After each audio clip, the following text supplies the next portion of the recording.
ఢిల్లీ నుంచి దౌలతాబాద్ మహారాష్ట్ర అక్కడికి దేశ రాజధానిని మారుద్దామని చెప్పి వారు ప్లాన్ చేసి ఇక్కడ కోట కట్టి దాదాపు అందరినీ అక్కడి నుంచి మారుస్తూ మధ్యలో ఎంతోమంది చనిపోగా మళ్ళీ రివర్స్ చేసుకున్నారు. తను రివర్స్ చేసుకుని మళ్ళీ ఢిల్లీలోనే మన దేశ రాజధాని అన్న టైప్లో, వారి రాజ్య రాజధాని అన్న టైప్లో మళ్ళీ వెనక్కి వెళ్ళారు.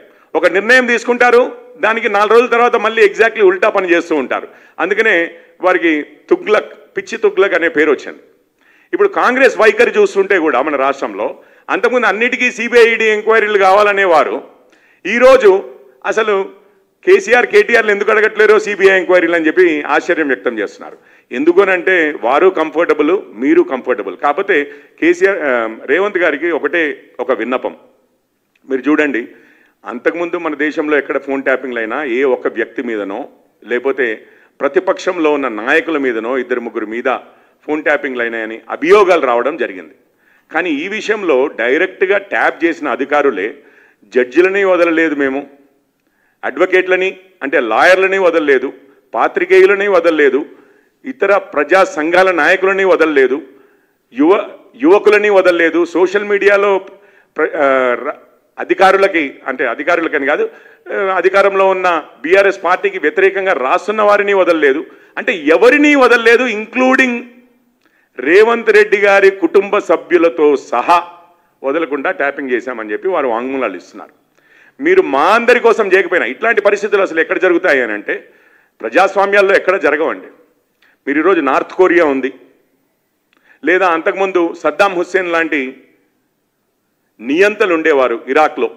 అట్లాంటి దాంట్లో టోటాలిటేరియన్ రెజీమ్స్ అంటారు. అంటే ఈవెన్ జడ్జిలకు కూడా, జడ్జిలే కాదు, ఇప్పుడు లెజిస్లేచర్, ఎగ్జిక్యూటివ్, జ్యుడిషియరీ అంటాం, ఏ ఒక్క రాష్ట్ర అంగాన్ని వదలకుండా, అంటే జ్యుడిషియరీని కూడా వదలకుండా మీరు ఫోన్ ట్యాపింగ్ చేశారంటే ఇది కేవలం నియంతలు పరిపాలించే దేశాల్లో ఇట్లాంటివి జరుగుతాయి. పూర్తి కమ్యూనిస్ట్ దేశాల్లో కానీ లేదా నియంతలు పరిపాలించే దేశాలు, సద్దాం హుస్సేన్ లాంటి వారు, కిమ్ జాంగ్ అన్ అని నార్త్ కొరియాలో ఇప్పుడు ఏదైతే చేస్తున్నారో టోటాలిటేరియన్ రెజీమ్స్ అంటారు. ఇది ప్రజాస్వామ్యం సంక్షోభంలో పడ్డం కాదు, అసలు ప్రజాస్వామ్యమే లేనటువంటి దేశాల్లో జరిగే పరిస్థితి ఇది. పోనీ ప్రజాస్వామ్యం గురించి మీరు పట్టించుకోకపోవచ్చు, అట్లీస్ట్ మీ తమ్ముడు, భార్య, మీ చుట్టాలు, మీ ఇంటివారు, వారు మాట్లాడుకున్న ప్రైవేటు భాషనని కూడా ట్యాపింగ్ చేస్తున్నప్పుడు మా గురించి వదిలేయండి, ఇంటి వాళ్ళ కోసమైనా కానీ మీరు ఇందులో తప్పనిసరిగా ఈ ఇన్వెస్టిగేషన్ని ఒక లాజికల్, కఠినమైన చర్యలు తీసుకోవాల్సిన అవసరం ఉంది. లేకపోతే ఇంటి వాళ్ళకే, ప్రజలకి పరిస్థితి వదిలేయండి, బీజేపీ వాళ్ళ మేమేమంటున్నామో వదిలేయండి, అపోజిషన్ అని చెప్పి మీరు కొట్టేసేయచ్చు. కానీ ఇంటి వాళ్ళ గౌరవానికి సంబంధించిన విషయాల్లో కూడా మీరు ఒక రాజకీయ బేరసారాలకి దాన్ని ఫనంగా పెడితే మీ గౌరవం ఏమాత్రం, మీకు ఎటువంటి గౌరవం మిగలదు, ప్రజల్లోనే కాదు ఇంట్లో కూడా అన్నది మీరు గుర్తుంచుకోవాలని చెప్పి అనిపిస్తోంది. ఇంతకంటే హేయమైన చర్యలు గత ప్రభుత్వం ఎన్నో చేసింది, అప్పుడు మేము ఫైట్ చేశాము, బీజేపీ పార్టీ ఫైట్ చేసింది.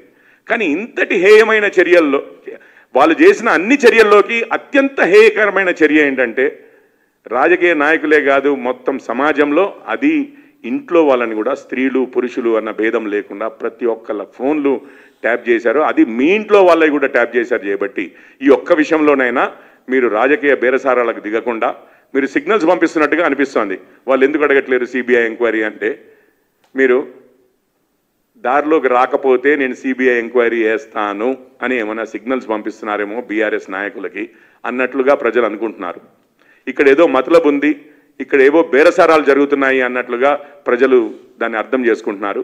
కాస్త ఈ ఒక్క విషయంలో అయినా కానీ మీరు మీ ఇంటి వారి గౌరవం కోసమైనా కానీ దీన్ని వెంటనే కర్ణాటకలో మీరు అడిగినట్లుగా ధైర్యంగా మీరు ప్రధానమంత్రికి లెటర్ రాయడం కానీ, లేదా సిబిఐకే డైరెక్ట్గా ఇక్కడి నుంచి లెటర్ రాసి కాస్త కేంద్ర సంస్థలతో, ఎందుకంటే ఇక్కడ పోలీసు వారే ఉన్నారు, మేము వేరే ఇతర పోలీసుల మీద ఎటువంటి ఇది చెయ్యట్లేదు, కానీ ప్రజల్లో నమ్మకం కలగాలి, న్యాయం జరగడమే కాదు జరుగుతున్నట్లుగా అనిపించాలి.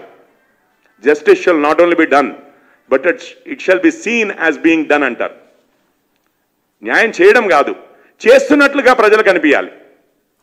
ఇప్పుడు అది అనిపించే పరిస్థితిలో లేదు కాబట్టి మీరు వెంటనే దీన్ని సిబిఐ ఎంక్వైరీకి ఇస్తారని చెప్పి ఆశిస్తూ నమస్కారం.